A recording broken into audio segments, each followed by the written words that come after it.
Hi, everyone. I'm James Wesley. This is my husband, Seth Rudetsky.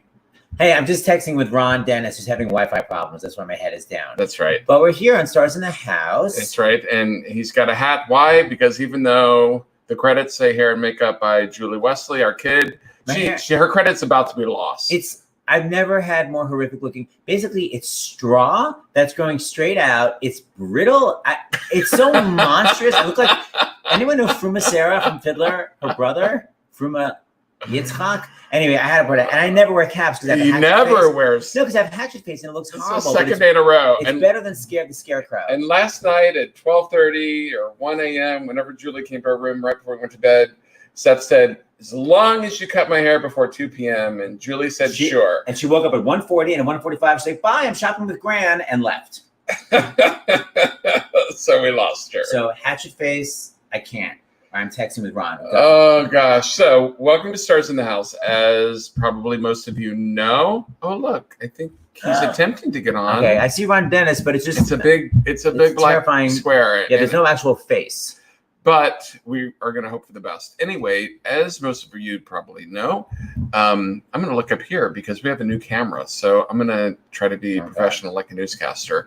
Normally, Stars in the House is for the Actors Fund. And to that note, the Actors Fund is still in need. And they are still taking multiple applications a day. I don't know what they're up to, 200 applications a day for help. But with their blessing and understanding, we have diverted our fundraising efforts from the Actors Fund, for which our viewers have raised well over $350,000 for them since we started this on March 16th. But for now and for the foreseeable future, at least, it is going. All the monies raised are going to the NAACP Legal Defense Fund. And we are actually going to have some people. What's wrong, Seth? Someone said the sound is very quiet, and then someone said I had to turn my sound down. So now I don't know what's happening. Well, we do have the air conditioner on. I don't think it's it. I hope our sound's okay. If there are any sound problems, just put it in the chat. Yeah, you can. We can see the comments. All right. Anyway, let's keep going. It's all a new setup. Anyway, but we are going to have someone from Legal Defense Fund either on later this week or next week to talk more about it. And I don't know, Seth, what else? Let's just start. Well, tonight, are we allowed to announce tonight? Yes, absolutely. So, we've been working on this sort of top secret reunion of this hit TV show from when Seth and I were younger.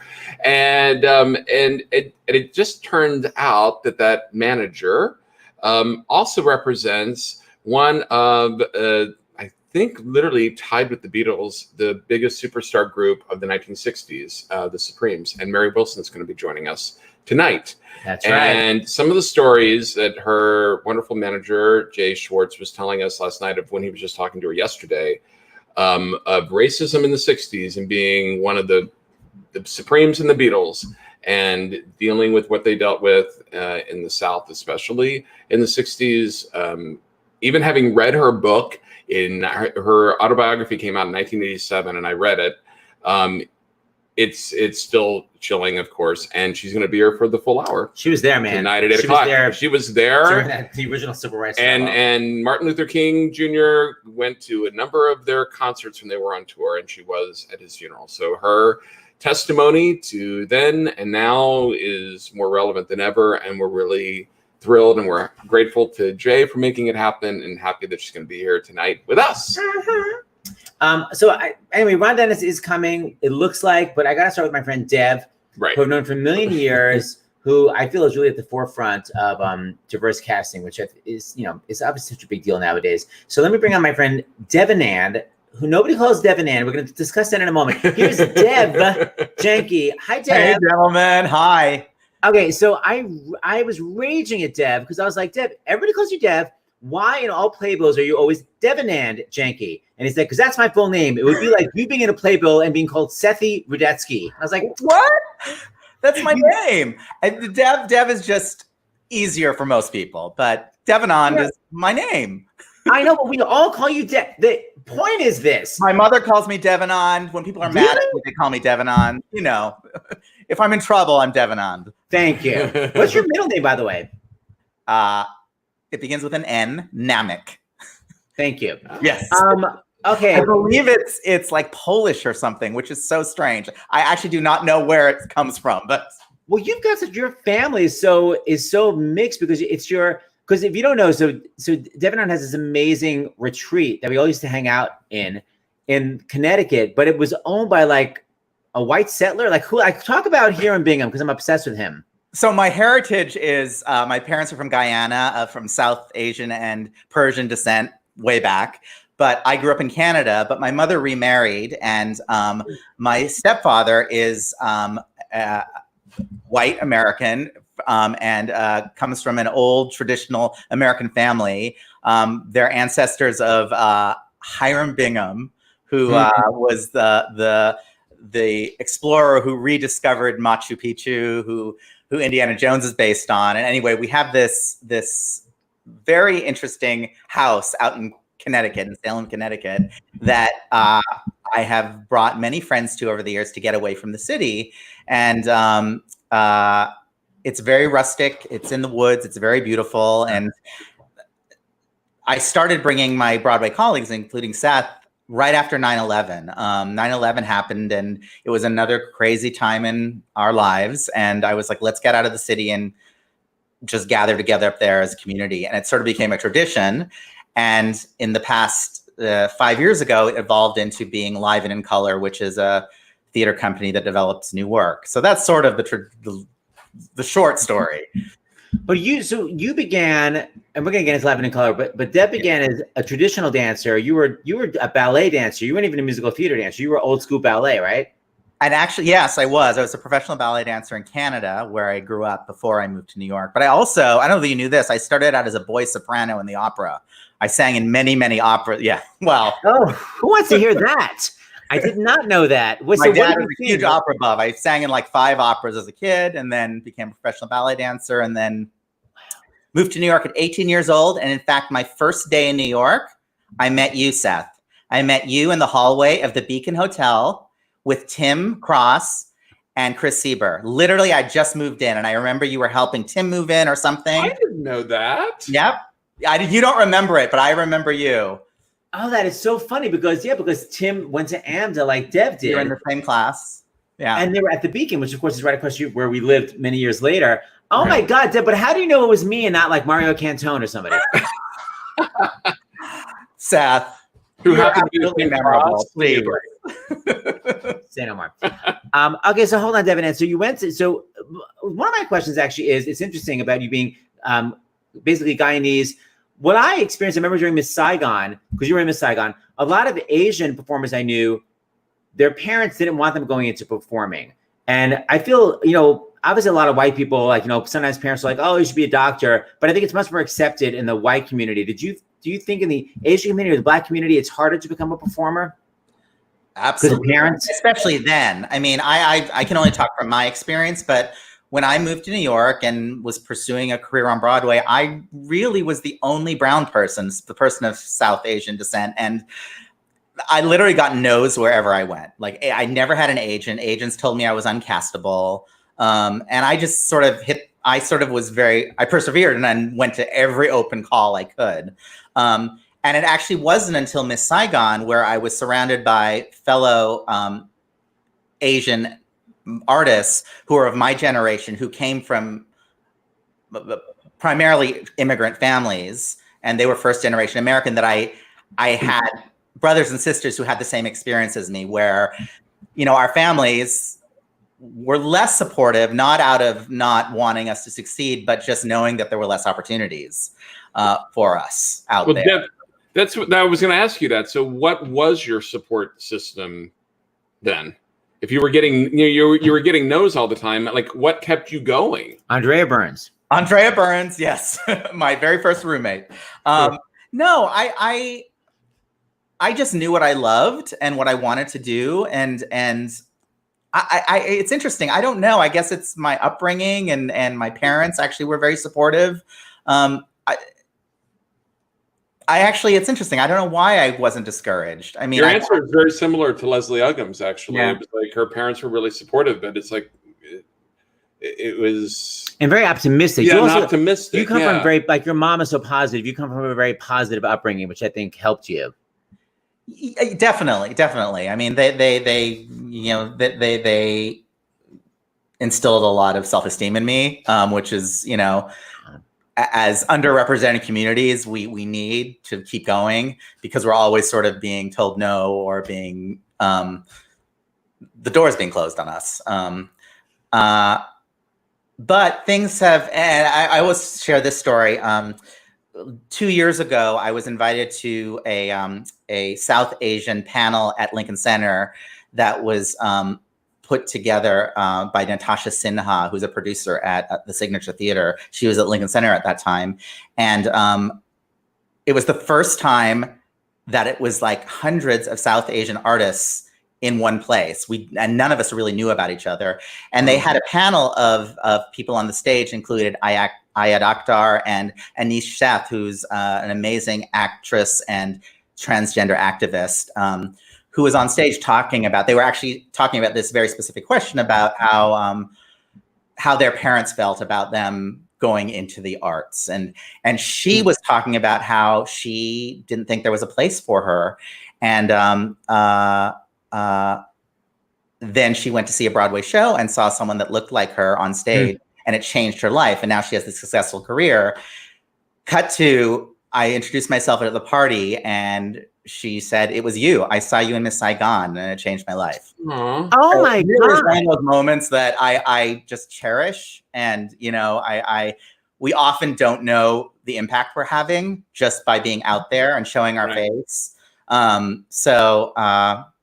Yeah, that's one of my favorite fairy stories that's happened recently. Oh my God. Now, was that when you were playing Tui, the brother? I don't know what I was playing. I mean, you know what? Miss Saigon was very good to me for many years. I call that my day job, because I was in and out of the show like 7 times. And you wound up going on for Kim like 3 times. Yeah, I was. You're like the 5th cover. They just wigged your ass up. Actually, but let me ask you something. I remember when I saw you, because I came to see you as Tui. Didn't you have to do that horrible thing where you were literally like walking down a flight of stairs, like staring straight ahead? How scary? What did you have to do? Describe that to people. Oh my God. First of all, the first time I did it, I had never, when I was the understudy, I never got to rehearse it. But basically you have to squat behind this little altar while there's an entire like 20-minute scene that goes on. And then you come back as Tui dies in Act 1 and then comes back as a ghost. And then you have to squat on this little elevator that goes up. There's enough room for 2 feet. It goes all the way up, and then you have to stand up, and you're looking into a spotlight and completely blind. And then you have to walk down this altar blindly, like these little, tiny steps. And it's terrifying. I mean, I'm always amazed at the stuff we do as performers on stage that are just like, that puts our life in danger. Yes. When I was in Cats, I always talk about this. When I got to do Mr. Mistopheles, there's a moment at the end of the show where everyone's singing Mr. Mistopheles, and I had to go up on the tire, and you do a big split leap off the tire, and then you do a somersault, and then they lift you up, and everyone, big finish. Well, the first time I went on, I never rehearsed it with lights. And I got up there, and it's pitch black. All is a spotlight on you. All there is a spotlight on you. God. And I was like, okay, I'm just going to jump 10 feet off this tire and do a somersault. Anyway, very similar case. Okay, terrifying. Do you remember doing Miss Saigon when we were rehearsing Easter Bonnet and Barry Finkel because of the crazy rakes? So the rake stage is like 6 feet, right? Yes. Yeah, it's crazy. Everyone's dancing on this 6-foot rake, and Barry Finkel was just walking across the stage, and while he was walking, bink, his Achilles just split. Oh my God, I forgot about that. Yeah, no, it's horrible. Now they don't allow stages that steep anymore. I mean, it was beautiful from the audience perspective, but it really screwed up a lot of people's bodies. Wow. Yes, ma'am. Okay, so we have a question from the audience, and I just want to talk more for you in a second. But Ava asks, how did you get involved with TheaterWorks USA? By the way, you worked on Junie B. Jones, which I loved. And what is the difference of choreographing for kids and adult shows? And how do you bridge going from choreography to directing? Oh, interesting. Great question. Yeah. So I got involved with TheaterWorks a long time ago.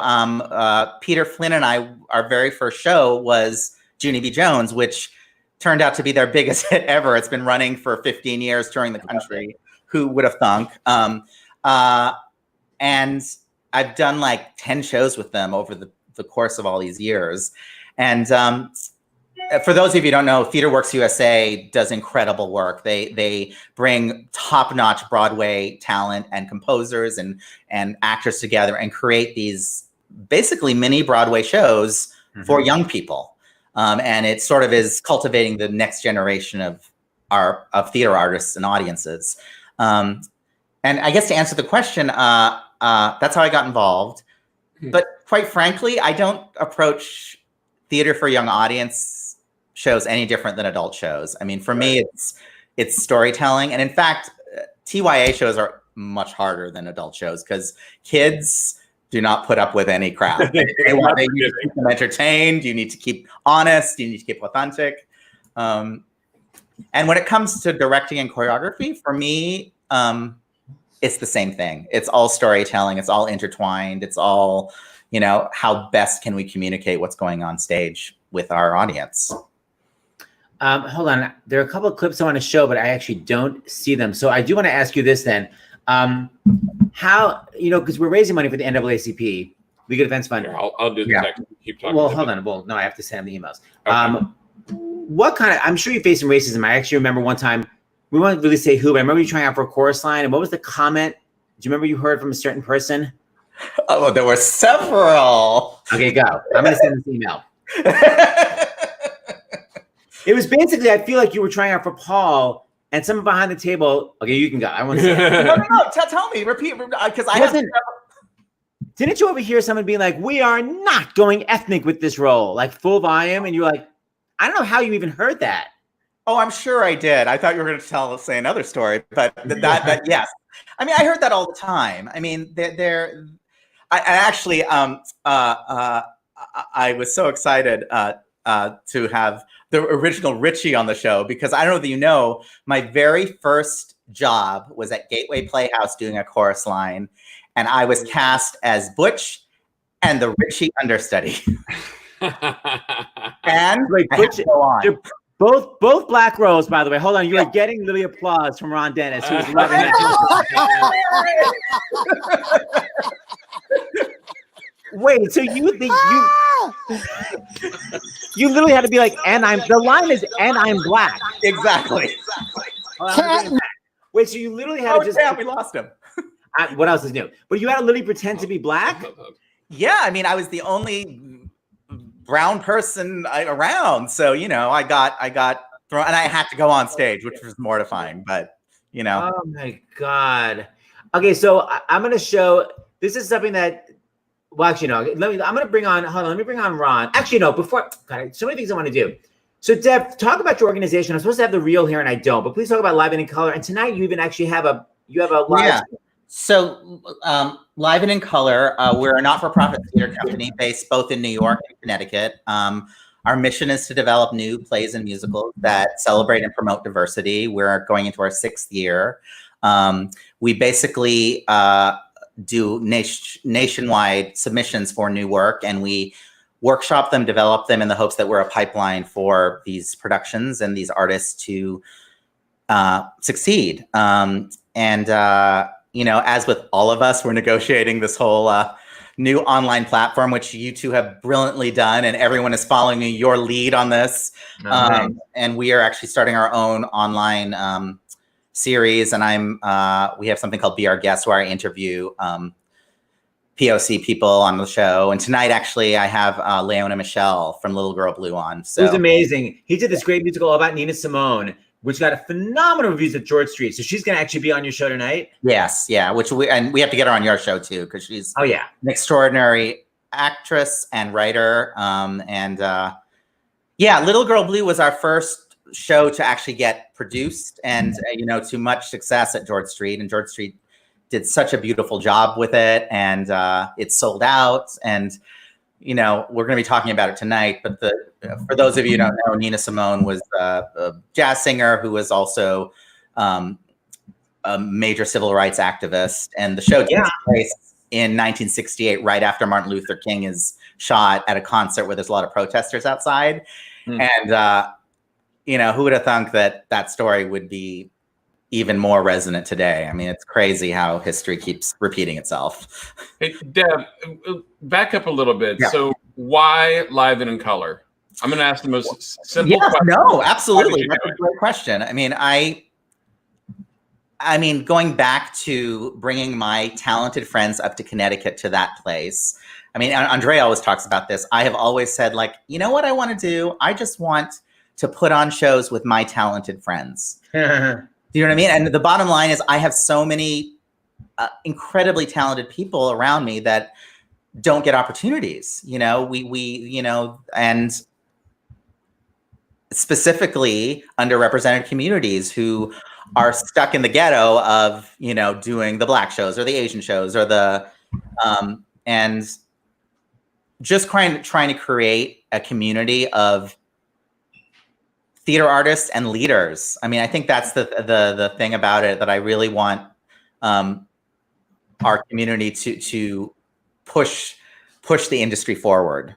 Deb, was there a specific incident, or was it more like a lifetime for yourself and your friends of color that we just like, we just got to do this on our own? I mean, like, was there? Yeah, I mean, it's a lifetime thing. I mean, it really is. I could, you know, I'm sure you've talked to many artists of color. Like the stories are all we could write, you know, in a nice encyclopedia, books and books and books on the experiences we've had. And it really came from sort of a frustration that things weren't moving fast enough. And I was like, I got to do it myself. We have to do it ourselves if we want to make it happen. Well, you know, Shelley Williams was on the show the other night, and she was talking about, she was basically saying diversity casting, I'm paraphrasing, diversity casting is fine, but it's not enough. It also involves people that are, you know, on the other side of the table. I mean, that's my talk about that a little bit. Yeah, absolutely. You know, what is seen on stage and in film and TV is really important because, you know, it's important that we see that. But I am often very unpopular at these diversity panels because a lot of them are actors who I understand their frustration with the business and what's going on in the world, and, you know, how many few opportunities there are.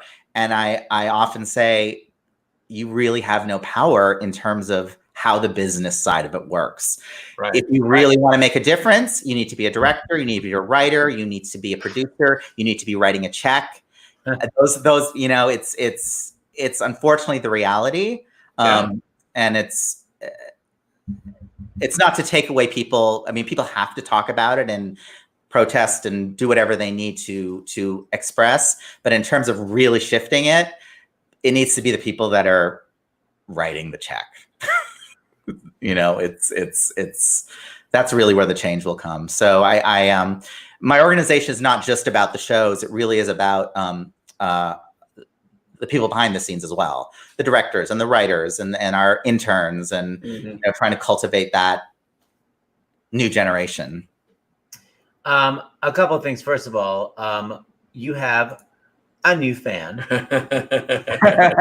you know, Michael Wallet says hello, who worked with you on my God. He's watching in Arizona. Oh my God. And when you were talking about Spirit of New York days. Spirit of New York, which was a floating restaurant that went around. What was your song? Like Jump Right in My Parade or something? Well, first of all, my first day, this is crazy. So I always had this crazy fantasy growing up of moving to New York and not being on Broadway. I mean, that was part of it, but I was like, I want to be a waiter, a struggling waiter. Because there's something like, you know, glamorous or fun about that. Right. My first job was being a singing waiter on the Spirit of New York, which is a boat that went around Manhattan. And many of our Broadway colleagues worked there. Chris Sieber, Idina Menzel, you know, all of us. Tim Cross, Randy Lester. Exactly. But when you're talking about being at Salem and being with all your actor friends and how much fun it was, I was just remembering, like, it'd be me, it'd be Andrea, it would be like, I'm just weird. Like, I'm thinking so strongly about Orville for some reason. Be Orville. Surprise! In honor of Richie from the Chorus Line movie, surprise! Don't mention that song. I'll kick your ass. Mendoza. The surprise is that they replaced the Hello 12, Hello 13 with that song. That's a song. Don't get me started. I boycotted that shit. Hi, Orville. Hey. Yeah. So Were you both in Orville? I met you through Miss Saigon. You were both in Miss Saigon together, right? Yes. Yeah. So that's where Dev and I first met. And so Dev just can't help but to make the world a better place. So like ever since I've known Dev, he was the one, gathering the Saigon company around and going, we're in Nashville. Let's do a benefit for Broadway Cares, Equity Fights AIDS. Like he was the guy that was, in the forefront and just producing that stuff and wanting to do something, beyond any of us. And here he is again with Live and in Color. Speaking of the rake in Miss Saigon, there's an infamous story of Orville, one of the first times he went on for the engineer. Oh my God. Well, okay, so it was a dress rehearsal. The rake. Dress rehearsal, and I was Tom Sesma's understudy for the engineer in the second city, and we're in Portland. And so like the adrenaline is at 50 million, and the ography at that point, it was during American Dream, and the Cadillac comes out, and you're supposed to go, oh my God, and then back up, and then take a few steps back, take a running leap, and jump onto the Cadillac. Well, because of all the lights and everything happening and stuff like that, I had no time or space like where I was, and like everything was going great. And then I took one step, two step, bam, fall into the pit. And because it was tilted, because the stage is tilted that way. It's raked, yeah. But luckily, because of the rake, there's a net over the pit, but the net is there to catch props. Not big old Asian man with big heads. But it's so funny. Like Malin Cruz, who was calling the show at the time, he said, "I saw the monitor, Paul Raymond, our conductor, and then I saw boots." And I had so much adrenaline pumping through me. Our bassist, Jeff Link, he was this huge, big guy. He literally just picked me up and then put me in the pit. And I was fine. Like I had no bruises. I was just surprised. I'm like, well, what happened? And I told the orchestra, I just thought I'd drop by, and literally I went on stage and everything was great. But oh my gosh. Okay, so wait. So I want to bring on someone who was dealing with rake stages when we were just in diapers. Let me see if his Wi-Fi is up to snuff. Ron Dennis, we're going to see what your Wi-Fi is like. A 1, 2, 3, original Richie. Ron Dennis. Hi, Ron. Can you hear us? Hi, guys. Yeah, I hear you. Yeah, I had to go back to my bedroom because my Wi-Fi is so crappy. Even though I have a extender in the living room, every time I go up front, shit goes crazy. Pardon my words. Said it now, it's too late. So I said, let me go back to the bedroom, and here I am. So hello, menses. Hello, my young musical theater men. God, it's so interesting hearing your stories, and it made me sad because it's so similar to what I went through when I showed up in New York in 1964. I wanted to be a ballet dancer, and I was told I was too short and too black, basically. And that broke my heart. So musical theater came a calling when I started auditioning and getting shows for that. But it was a hard row to hoe to get those jobs, because being 5'4", there was nobody around as dark as me and that short at the time. And over the years, I've met several short Black performers who have thanked me for opening that door. But I did it for me. I was like, Dad, I just wanted to dance. I wasn't trying to be political. And the fact that I had to do this because I had no backup plan. It was either dance or nothing. And fortunately, the gods of the theater granted me a decent sized career, but I had no backup. So yeah, the luck of the draw.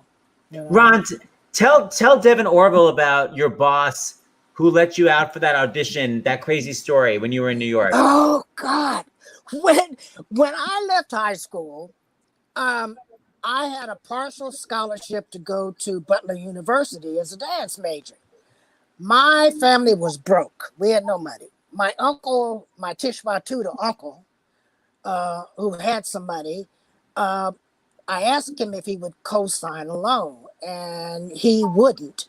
I thought, and I could have been wrong because all of those relatives are gone now, but I think he just didn't want to support me anymore, being all light in the loafers anyway, that he didn't sign that loan.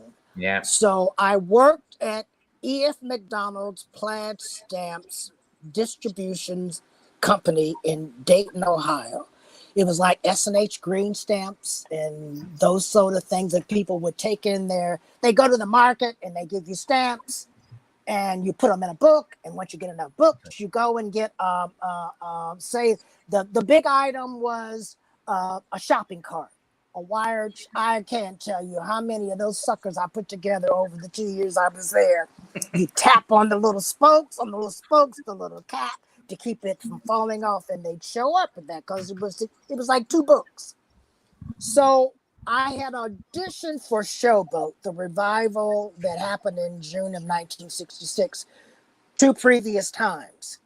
And because my off day was Monday, if an audition happened on a Monday, I could go. Well, most auditions were Tuesday through Friday, so I couldn't go. So the last one that Ron Field and Michael Stewart, who was Gregory Gardner in my company of a chorus line, God rest both of those souls who are gone. Mm-hmm. Oh, my life. I'm sorry. I just went off to that place of my missing friends who aren't around, who'd be my age. Sorry, guys. So, Plaid Stamps audition, E.F. McDonald's. So that last audition was on a Monday. And I asked my boss, can I go to this audition? And he said, Ron, if you go to that audition, don't come back to work the next day, which is a Tuesday. Well, I pretty much said STFU, and I went to the audition because it was either that or nothing. Because I figured this third time was the charm. And actually, it turned out to be. Ron Field hired me that time for some odd reason. And I guess it was just my plain old Libra, Aries, Scorpio fire that I'm going again. And if I get fired, I get fired. I'll find something else. And that's what happened.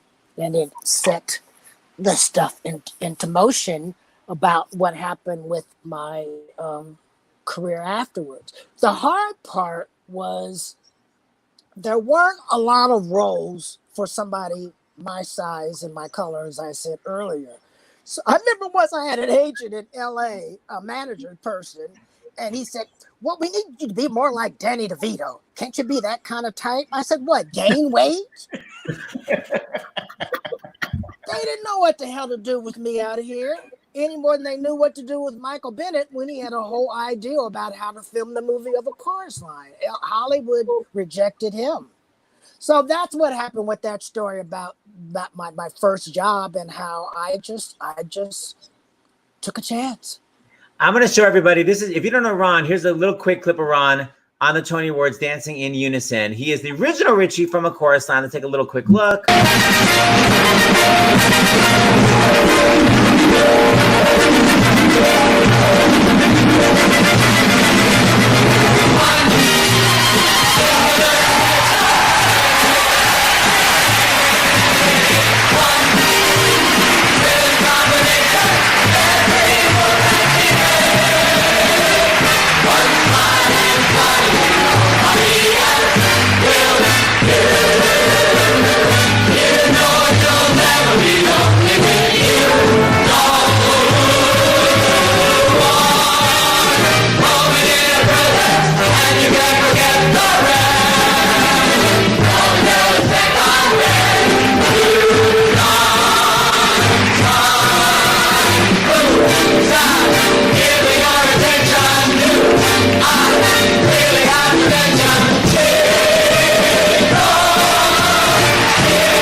You better kick it. Black and white. No internet then. No shit. Black and white. People I met over here, don't you have any more film on yours? No, we didn't have cameras like that to do that sort of stuff in those years. We're talking, what, 46 years ago? God, it's just the fact that I've survived to be able to use these devices that I'm obsessed with, that I'm still trying to learn how to use, it blows my mind. Hey, Ron, you got to tell, because, Dev and I are major Chorus Line fans. Orville, I never did the show with you, but Dev and I definitely did the show together. Please tell everybody how Marvin Hamlisch, who, by the way, I love, but how Marvin Hamlisch wrote Give Me the Ball. Oh, let me tell Orville. Orville had said earlier about Greg Burge, who did Richie in the movie.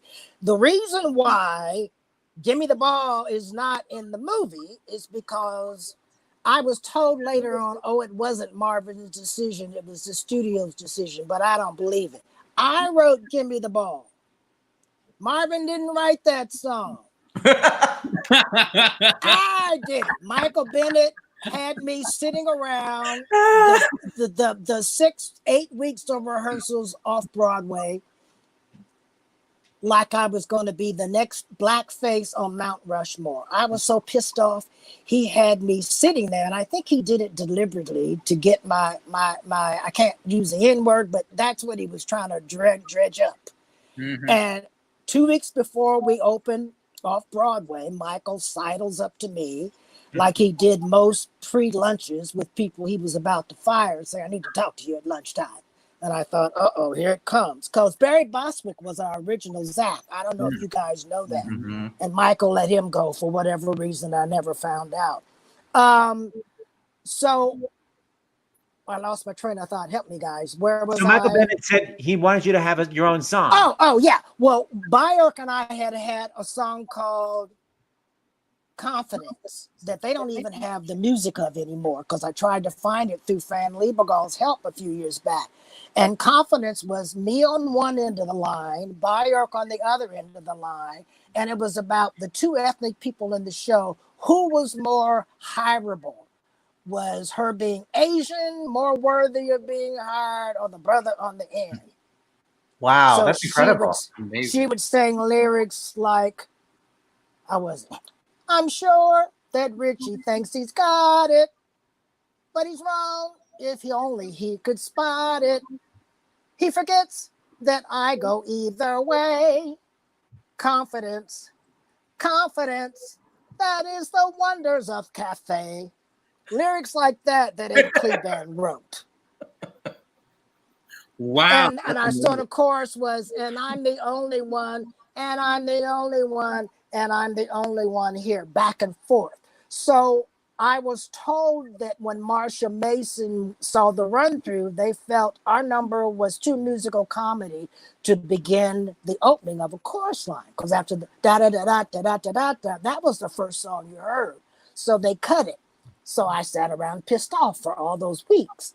And 2 weeks before we were open off Broadway, when Michael sidled up to me and asked to go to the lunchroom, he brought me in with Fran Liebergall and Bobby Thomas, the drummer who's gone.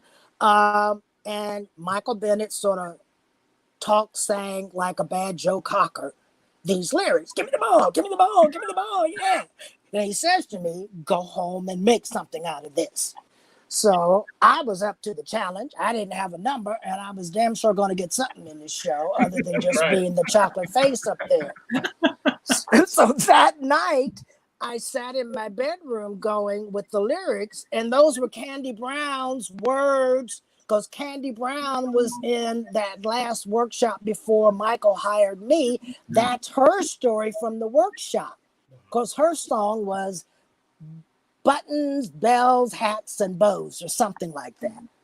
So it was a whole mishmash. So Candy Brown is how I got to become Richie by default over the years. Because she did Chicago. She left to go do Chicago instead. Yeah, because she said Chicago was a sure thing, because nobody knew what was going to happen with this workshop that they had done 3 previous times, and this is the one that went on.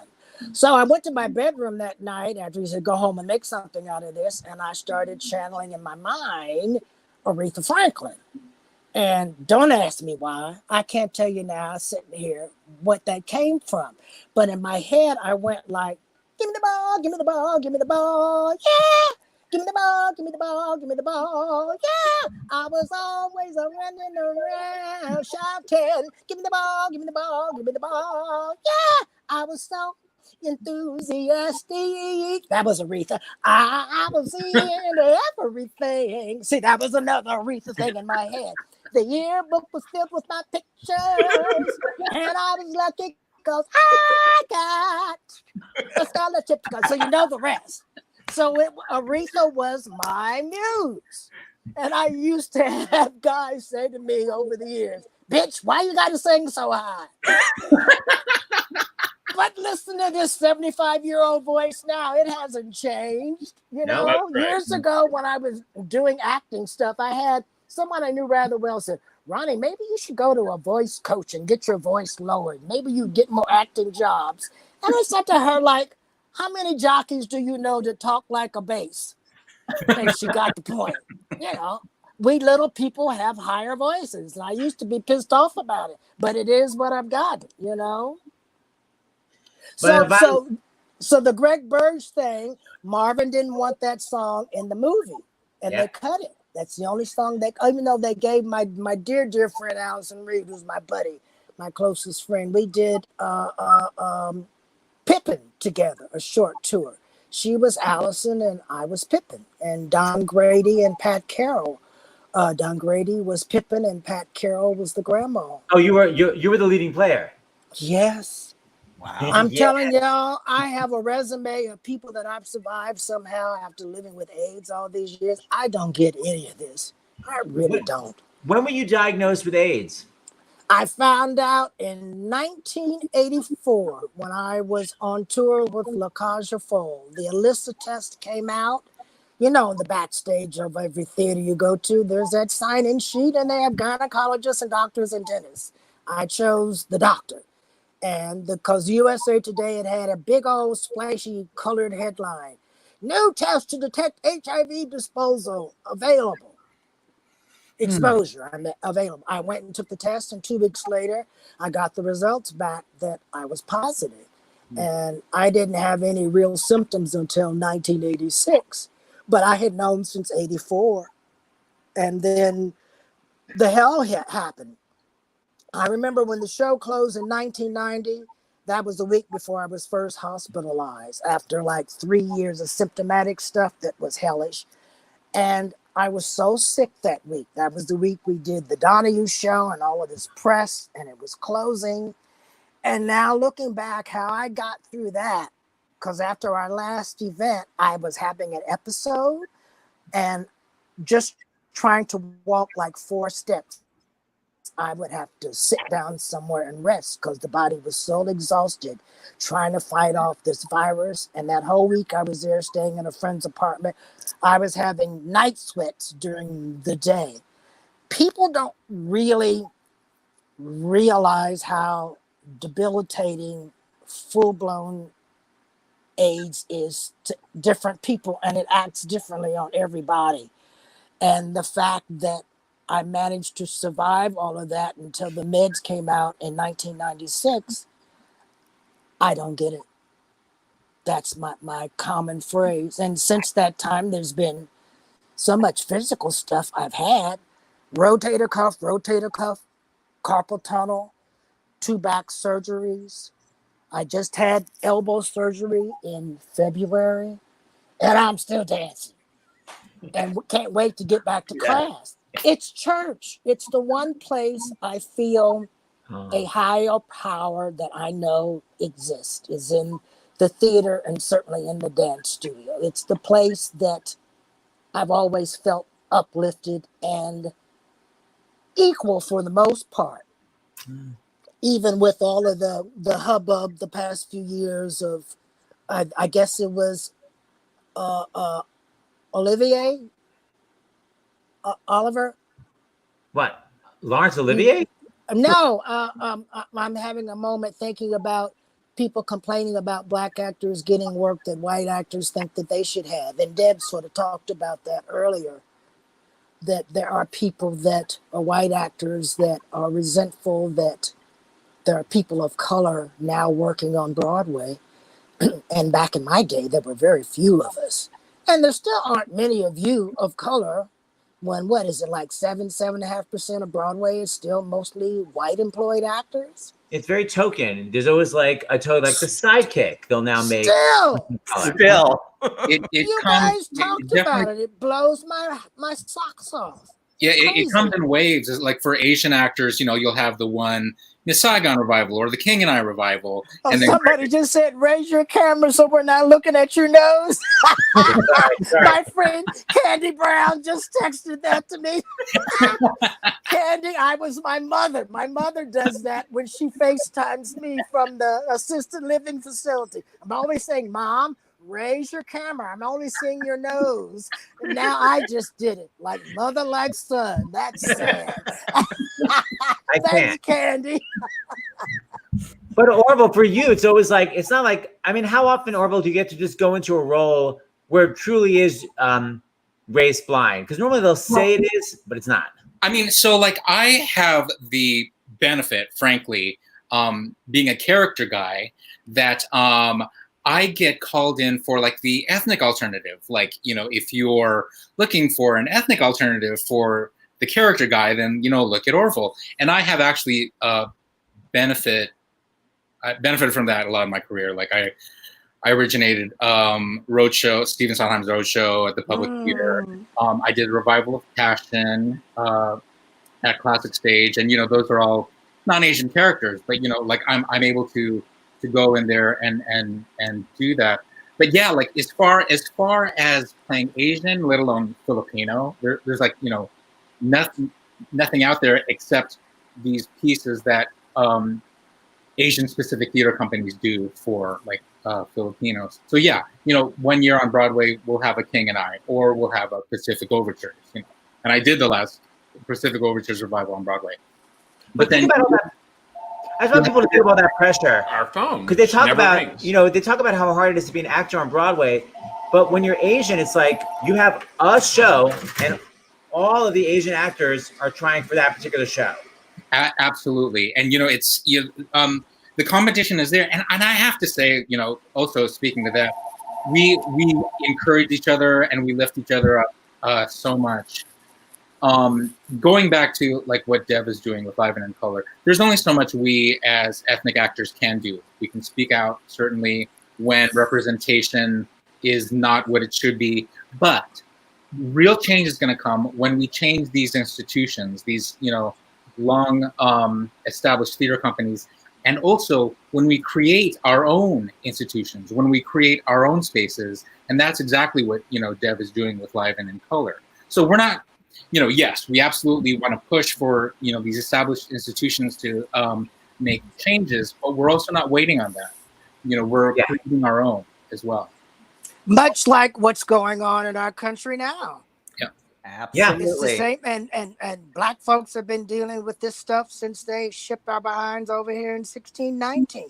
That's right. I mean, I've lived 75 years of feeling less than in many ways that aren't necessarily said, but white women clutching their purses, and it's that stuff. You guys have probably experienced maybe some of the same too. And I don't get it because those folks die with those attitudes. It doesn't keep you alive any longer being a racist your whole life. So what the hell is that about? Yeah. It's like a DNA flaw. It has Oh, to. wait, Ron, camera's too high. Lower that shit. Now it's literally that. Yes. Okay, now it's great. Okay, little lower and cut. Better? All right, yes. I want everybody to see how good Ron is in the opening number and how clean the double pirouette is. Hit it, please. Everybody watch Ron. Yes. 5, 6, 7, 8.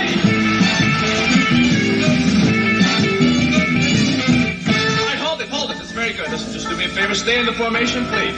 Going ahead, Ben. Keep your head up. 5, 6, 7, 8.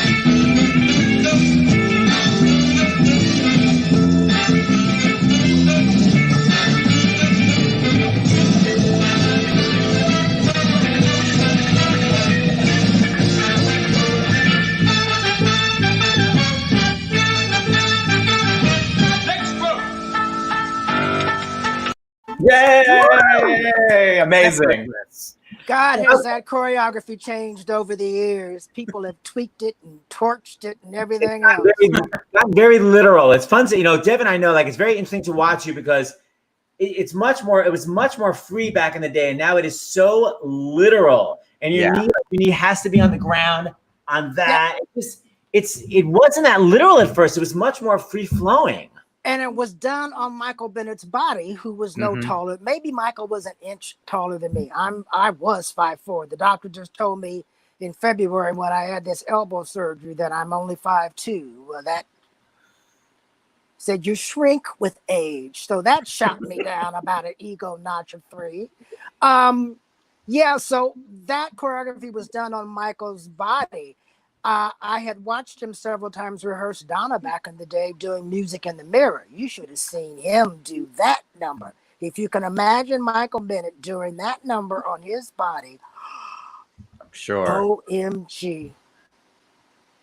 Okay, we all just have to spot, Ron, how, a lot of times people sound amazing on an album, but not necessarily on when they're actually performing live. I want everyone to see how Ron is dancing full out, but sounds exactly like the album. This is from the Public Theater. What the hell is that noise? Is that from you? Hold on. I'm muting your ass. Okay, hold on. Well, it'll come back. Here we go. Watch how great it sounds. Here we go.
Yes, and it's turn.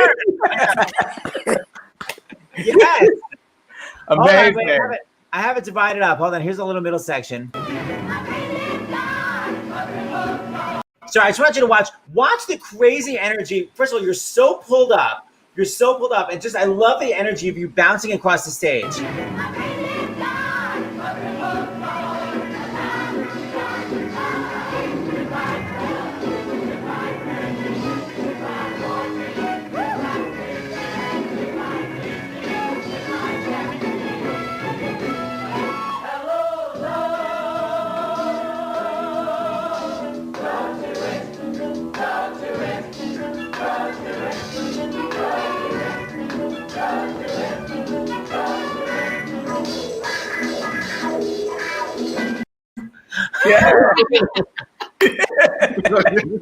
And you know what? I also choreographed my own Yeah, you better freeze on that sass. Exactly. You hear me? Frozen on the sass. There you go. You choreographed all your solo section? I'm telling you, Michael treated me like the N-word, y'all. I was there to be the token. He gave me short shrift about what my place in that show was to be the color guard, literally. So Ron, he had me do my own song. I did my own choreography. I remember he got so pissed at me one rehearsal because I was fooling around doing an aerial side. You guys know what that is. It's like a cartwheel in the air for the layman. That's what it is. And I said, Michael, I don't know if I can do that 8 times a week. And he was so mad at me. He already had 2 other people in the show doing aerial stuff, so he didn't need that. I didn't want to kill myself doing that. That's right, girl. Ron, I just want to ask you one question. So, the show is so profound to so many of us, and it's changed so many of our lives. And just on the heels of what's going on and everything you're talking about, Richie, your first line in the show is, "I'm Richie Walters. and I'm black. And I'm curious of how that evolved, what your motivation behind it was, what your thoughts are on that first line. And it always got a huge laugh, but it's very loaded. It took me a while to find a way to make that sit right with me doing it, saying it. And I had to find an element of humor in saying that line, because basically I was just pissed off. Me, Ron Dennis, just saying that, because it was just so obvious and so on the nose, that fly and all that buttermilk. And if you didn't, and after the opening, when you didn't see Chuck Sissel anymore, who was my cover, you didn't see any other black people on that stage. So I had to really dig down deep to find a way to get the laugh. And I managed to do it by just getting out of my way and saying, just say the line. Don't put your own personal emotions into it. And that's what I had to do to make it satisfying for me as a performer, to not feeling like I was selling myself out. Sorry, I'm so jiggly moving around with this thing. Dev, I did. Am I saying your name? I can call you Dev? Yes. I did a New York Theater Works last September 20th. Murphy Cross choreographed the show and directed it. And it was honoring Hector Elizondo. And she asked me to redo Give Me the Ball. So I redid Give Me the Ball last September. So that's like my go-to. It's in my bag of tricks. Even at 75, I can still conjure it up and do it. I don't know how that is, but I do. Thank God it doesn't come up but every 5 years, but that's enough. No more 8 times a week doing that stuff. Ron, I have a question for you. Yes, so yes, sir. So Michael Bennett treated you like the token, N-word. Yes, N-word. Did your fellow cast members, did other people know that he was treating you that way? Was anything said? No, I don't think anybody knew, because in the whole course of putting that show together, those 2 months before it opened off Broadway, there was so much poop flying around that rehearsal studio, because you didn't know there were people who did the first couple of weeks of the show rehearsing, and then you'd show up after the day off and they were gone. Like Barry Bostwick. No explanation. You never know who was not going to have a job again, because Bob Lapone was just like the rest of us. He matriculated up to becoming Zach. He was Al, right? Yeah. No, Don Percassi was always Al. No, he was Boy with Headband. Yes. Yeah. And he moved up. So basically, everyone was looking out for their own skin, so they didn't have time to be paying attention. Is that what you're saying?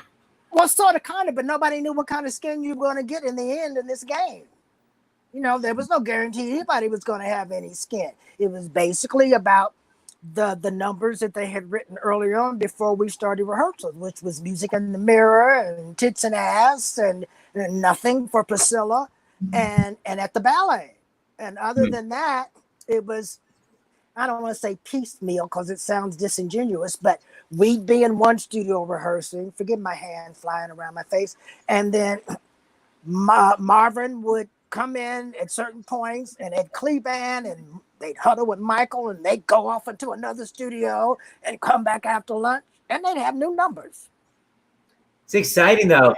But it was great. We were all not on edge, but on our toes, because we all knew we were part of something that was being not thrown together. It was deliberately being put together, but we didn't know. Stay here, Ronald.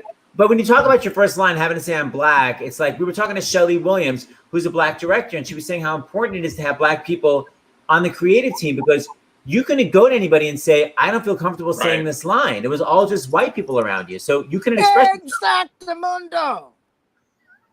We were still fighting to get hired, like my first job. Even though Showboat was an all-black cast, there was no guarantee, that I was going to be the black person to get that gig.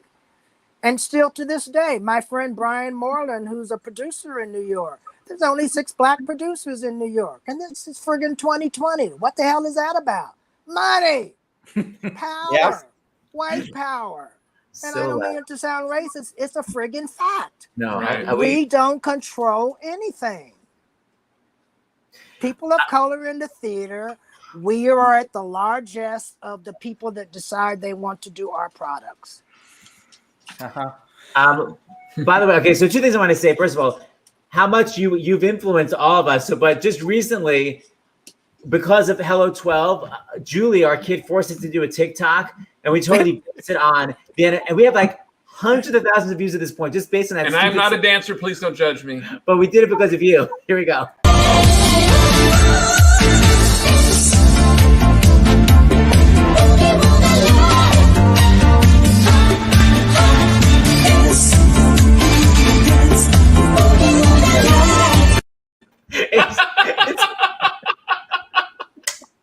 I love it. Good. Okay, I have 2 more things to show. So then the last thing. So first of all, this is your ending section of Hello 12, which I totally love, where you bring everybody together. And who told you to do all those sassy riffs of "And now life really begins"? Who told you to do? Hey, Aretha Dennis. I told you Michael didn't help me.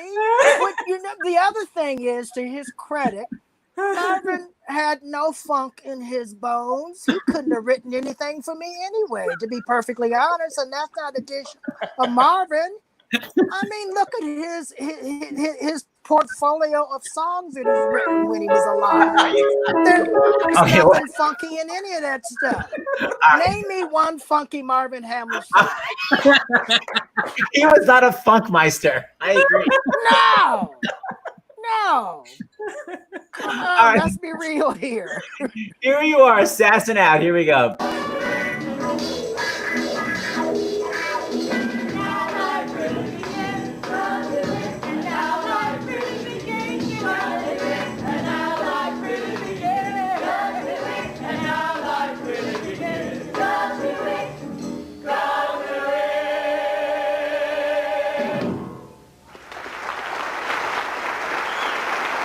And now life really begins. So sassy. And you know what's I crazy? can hear myself singing it when you put me on mute. I said, "Oh, I'm doing it in my head."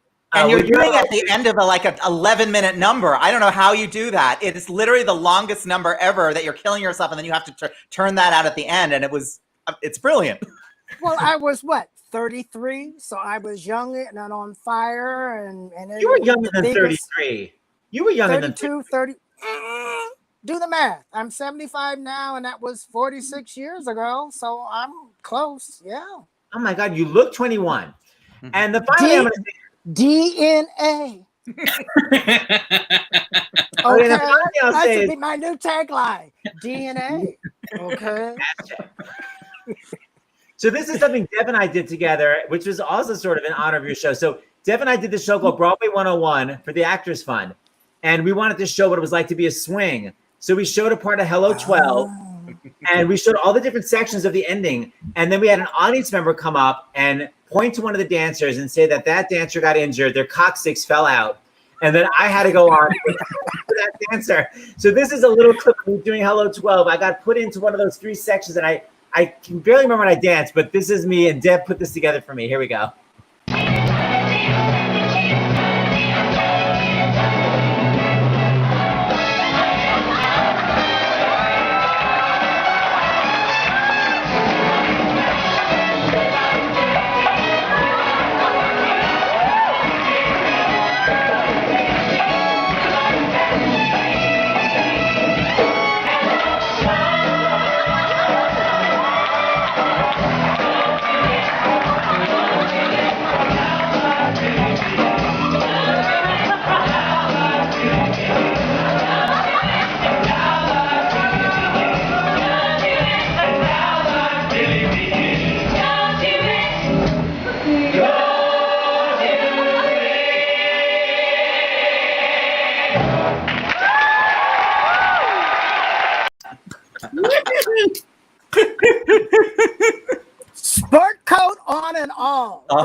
Mr. Jewish man. That's right.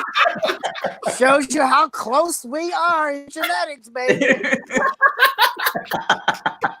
Oh, it's hilarious. Oh my God. So great. Okay, so Ron, we're gonna have a real Coruscant reunion. We're gonna bring you back. I gotta just get some of the other clowns to email my ass back, but we're gonna bring you back. Dev Janki, I want to keep promoting the stuff you're doing, so you got to come back and talk more about Live and in Color. Love and to. What's the website for Live and in Color? Theaterincolor.org. You should find out all Theater. about us there. Theaterincolor.org. Is it spelled stupid Canadian style where you're from? Or is it spelled? Yes, Canadian and British style. So it's RT. theatreincolor.com. And Orville, I'm going to bring you back because we're going to have a hair reunion of the Actors Fund concert. So your ass is coming back too. Thank you, Seth, and nice meeting you. You two other gentlemen that I hadn't met. This lifts my spirits with all the sadness that's been going on the past 2 weeks, and it proves again that when we tap into the joy of musical theater, it does uplift your soul. And just looking at this old stuff is like, yeah. Love you, Ronald. Thank you. Thank you, sharing guys. yourself. Hey, Thank Ronnie, you. before you go, someone was just saying everyone's got to follow you on Twitter because you're hilarious. But your Twitter, what's your name? It's so weird on Twitter. What is it? It's Ronald Dennis Watt 1. Ronald Dennis Watson 1, yeah. Okay, hold on. Ronald, I want people to know Dennis Watson.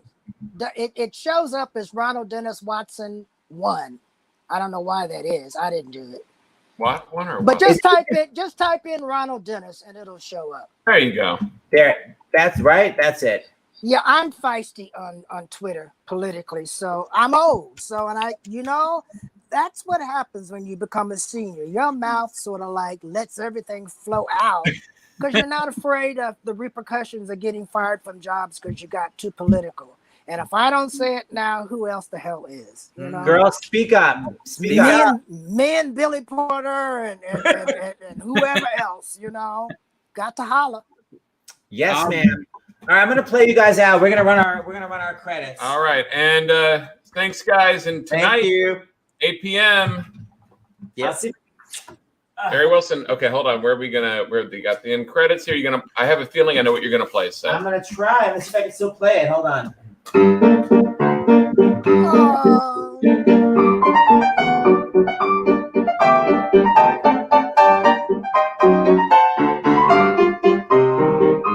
my God, that's so hard to play.